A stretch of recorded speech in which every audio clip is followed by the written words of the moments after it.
السلام عليكم، ازيكم عاملين ايه؟ يا رب ان شاء الله تكونوا بألف خير. اهلا بكم في قناتي، معاكم ولاء، والنهارده ان شاء الله فيديو جديد ان شاء الله يعجبكم وتستفادوا منه.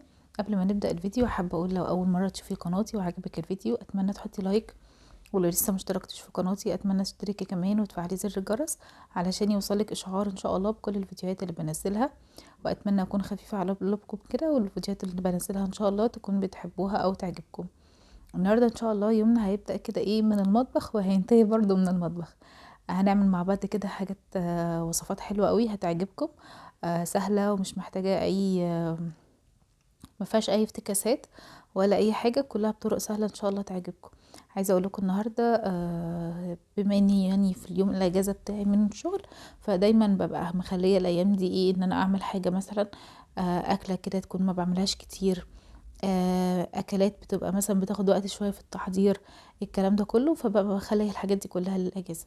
النهارده بقى ابو ادم صحي من النوم، فطبعا بقى ايه النهارده بما انه اجازه فتاكل ايه ابو ادم؟ قال لي عايز النهارده اكل سي فود، عايز اكل كده ايه، شويه جمبري حلوين على شويه شوربه سي فود والكلام ده كله. وبصراحه بقى لي كتير قوي ما عملتش الوصفه دي، فقلت خلاص خليني كده استعين بالله، وسميت الله كده وقمت خدت بعضي نزلت جبت الايه الحاجات اللي انتوا شايفينها دي. عايزه اقول لكم كمان بما اننا بقى 3 افراد كده يعني ونقول فردين ونص، انا وابو ادم فالموضوع يعني مش مستاهل كميات كبيره زي ما انتوا شايفين كده. انا بجيب الحاجه بالذات السمك بجيبه على القد علشان خاطر برضو ايه انا من الناس اللي ما بحبش اركن السمك في الفريزر ولا في التلاجة. بحب كده اعمله اول باول فريش، وبالنسبه لي وجبه السمك بتبقى يوم واحد. لا بحب اعملها منها كميه متبله واسيبها مثلا في الفريزر او التلاجة. عامه الاسماك من الحاجات اللي هي لما بتتجمد بتبقى مش لطيفه يعني. المهم اول حاجه انا كنت جايبه طبق اللي هو بيبقى جاهز كده شوربه سي فود، بيبقى فيه كذا نوع من السمك. وكمان كنت جايبه جمبري كده وسط، وكمان كنت جايبه بقى 3 سمكات من البوري الكبير كده، وخليت الراجل ينضفها لي كده ويعملها لي ايه سنجاري ويفتحها لي هو. انا بس يا دوبك غسلت الحاجه ونقعتها طبعا ملح ودي وخل وليمون، وسبتها تتنقع شويه. تمام. جيت هنا برضو عشان اعمل التتبيله بتاعه السمك السنجاري. فاول حاجه بدات هنا بيها ان انا ايه ابدا بالخلطه بتاعه السمك السنجاري. اول حاجه بقى هنا التوابل بتاعتي، اللي هي كزبره ناشفه وشويه كركم وشويه كمون وكمان توابل سمك وشويه ملح، مع الخضار بتاعي اللي هو بقى جزر مبشور وطماطم مبشوره وبصل وفلفل اخضر وكمان كام فص توم كده وشويه خضره اللي هم بقدونس يعني وشبت. الخلطة دي كلها بقى بعملها كده واقعد اقلبها في بعض كويس، واحط لها شوية زيت وشوية خل، وافضل اقلب فيها كويس جدا كده، واتاكد ان كل التوابل اختلطت كويس مع الخضار بتاعي. بص عايزه اقول لكم كانت ريحتها جميله جدا جدا من قبل ما حتى ما نعمل اي حاجه، لسه الحاجه يا دوبك زي ما هي وريحتها كانت حلوه جدا. كمان عايزه اقول لكم ما تستغربوش على الكيس اللي انا حطاه ده، بس انا من النوع اللي اكتر حاجه بتموتني في المطبخ هي ريحه الزفاره بتاعه السمك. ممكن تخليني اقفل من اي اكله وتسد نفسي عن ان انا اعمل اي حاجه تاني في المطبخ. ما بحبهاش تماما. فبوفر على نفسي بقى واعمل واحط كيس كده بلاستيك يكون كبير ولا حاجه على الرخامه، علشان اول ما اخلص حاجه السمك كلها همسك الكيس ده كده ارميه، وتكون الرخامه ما اتزفرتش هي بس يا دوبك على دعكه بسيطه كده بليمون او حاجه، وريحه الزفاره يعني تنتهي تماما. المهم بقى جبت هنا السمك زي ما انتوا شايفين، انا نضفته تماما وشلت بتاع الراس بتاعته، لان كده كده احنا مش بناكل الراس. وبصراحه ما بحبش خالص الراس يعني في الشوي بالذات. فشلتها كده ونضفت بقى السمك، منضفاه كده طبعا طبعا كويس ونقعاه بقى زي ما قلت لكم بالخلطه بتاعه النقع الاسماك وكده اللي انا قلت لكم عليها في الاول. وجبت بقى هنا من السمك ووزعت بقى الخضار التتبيله اللي انا عاملاها دي. فجبت بقى التتبيله اللي انا عاملاها الخلطه دي وحشيت بيها السمك كله كده. انا زي ما قلت لكم كده في البدايه برضو ان انا ايه ما بحبش يعني اركن السمك او كده، بنجيب على القد بقى بالظبط اللي هو وجبه واحده بس وخلاص عشان ما يتركنش او ما يباتش معايا حاجه تاني يوم والكلام ده كله. فكانوا 3 سمكات حلوين جدا علينا، وكمان عشان انا عامله صنفين كمان جنبهم، فكان بصراحه ما شاء الله كان الاكل زياده كمان. وبصراحه طلع حلو قوي. المهم بقى خلينا احنا ايه نكمل هنا. اخدت بقى الخلطة دي كلها وحطيتها كده على الوش زي ما انتوا شايفين. الصاج ده والشبكة كان بتاع الفرن الكهرباء اللي عندي القديم، لما جيت استغنيت عنه يعني، احتفظت بيهم علشان بشوي عليهم شويه حاجات والكلام ده زي ما انتوا شايفين. تبلتهم وسبتهم شويه كده يشربوا من التتبيله، ونخش بقى على الخلطه اللي بعدها. هنا كنت هتبل بقى ايه الجمبري بتاعي، عباره عن برضو ايه التوابل الرئيسيه بتاعتنا، وهي كزبره ناشفه والكمون وتوابل السمك. كنت كمان فارمه هنا كام فص توم معاهم فلفل وشويه خضره، ونزلت بقى بالليمون، لان احنا عارفين الجمبري من الحاجات اللي بتحب الليمون جدا عشان ريحه الزفاره بتاعته بالذات، وخصوصا بقى لو هيتقلي. المهم بقى حطيت شويه خل كمان هنا، وفضلت ايه اقلب يعني في الخلطه دي، وكمان شويه زيت صغيرين. قلبناها بقى كويس قوي كده الخلطه اللي احنا عملناها دي.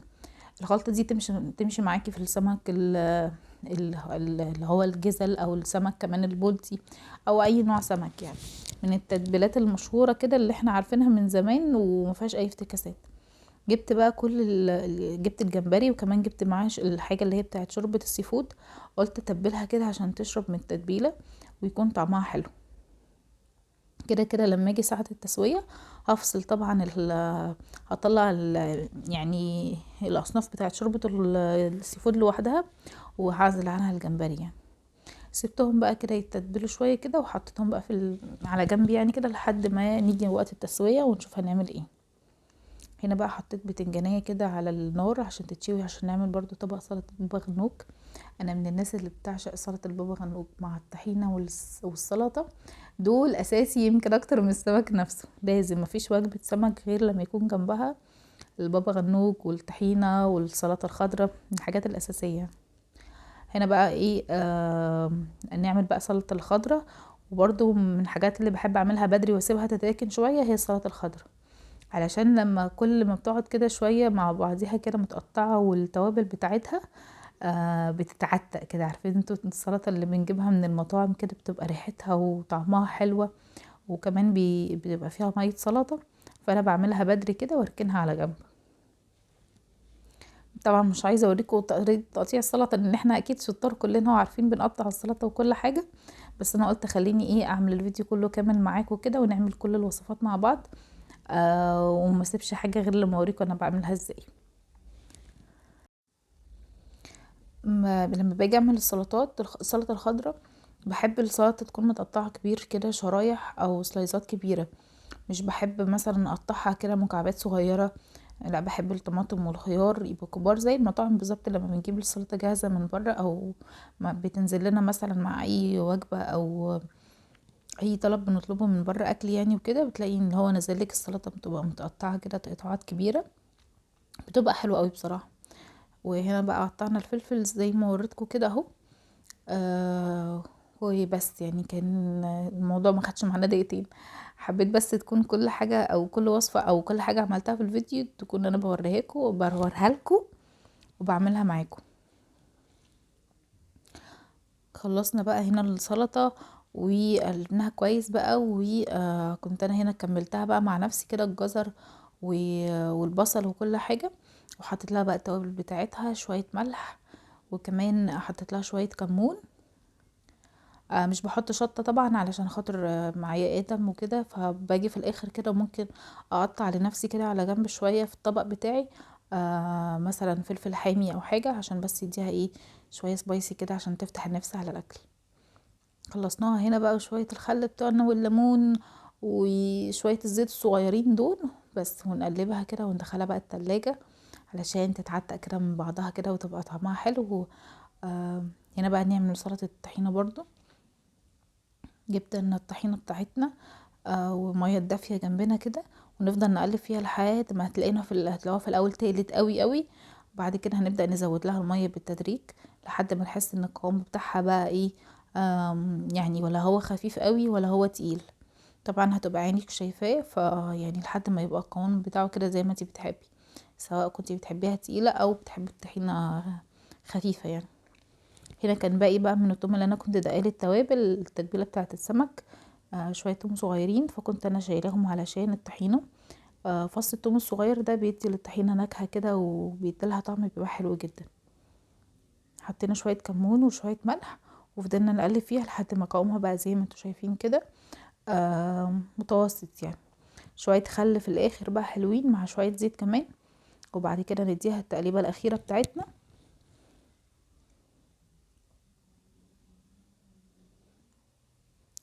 بالشكل اللي انتوا شايفينه ده. هنقل بقى شويه كده، اخد شويه طحينه على جنب واخلي الباقي زي ما هو في قلب البوله الكبيره دي، علشان نعمل الطبق التالت للسلطه اللي هو البابا غنوج في الاخر. هنا كانت البتنجانيه خلاص اتشوت زي ما انتوا شايفين كده، كانت قشرتها خلاص استوت. هوريكم بقى قلبها من جوه كان عامل ازاي. كانت زي الفل. عارفين انتوا كان قلب البتنجانيه ابيض وما اتحرقتش من جوه ولا اي حاجه، كانت مستويه سوا مظبوط، علشان بقى ايه البتنجان ما يتحرقش منك من جوه او يغمق. اهم حاجه قبل ما تحطيه على النار تكوني مفتحاه كده كذا فتحه بالسكينه، وتكوني موطيه النار عليه. واهم حاجه عشان لو هتعملي بابا غنوج لازم تجيبي البتنجان يكون طازه، تكوني البتنجان كده يكون لونه اسود والعرش بتاعه ده يبقى لونه اخضر كده، تبقى البتنجانيه صبحه، هتديكي بقى ايه بابا غنوج تحفه. ومهم بقى هنا جبنا البابا غنوج كده، حطيناه في نفس الخلطه بتاعه الطحينه اللي احنا عملناها، ونبتدي بقى نقلبها كده كويس قوي.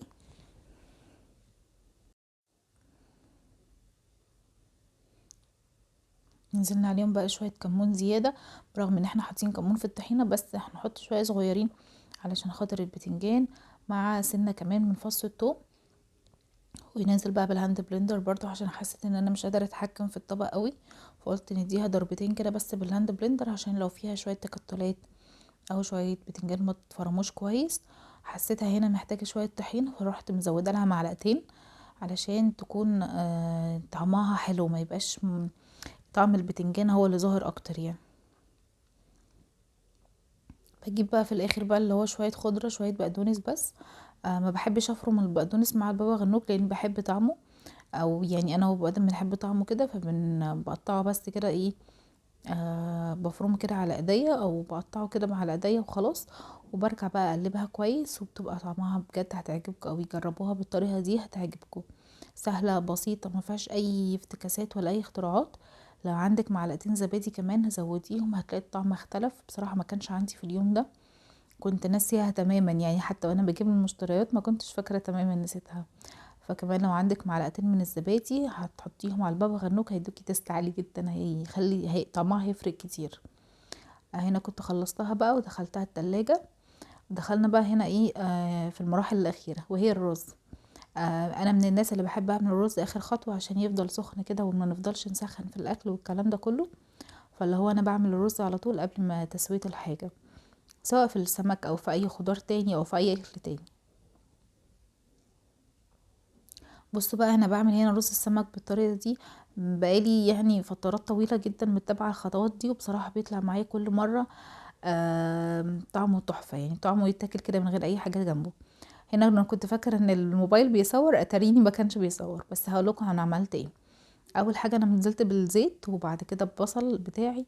اول ما الاقي البصل لونه غمقي كده بقى بني، هنزل بالتوابل بتاعتي اللي هي عباره عن كمون وكزبره وشويه بهارات وشويه قرفه صغيرين وشويه ملح.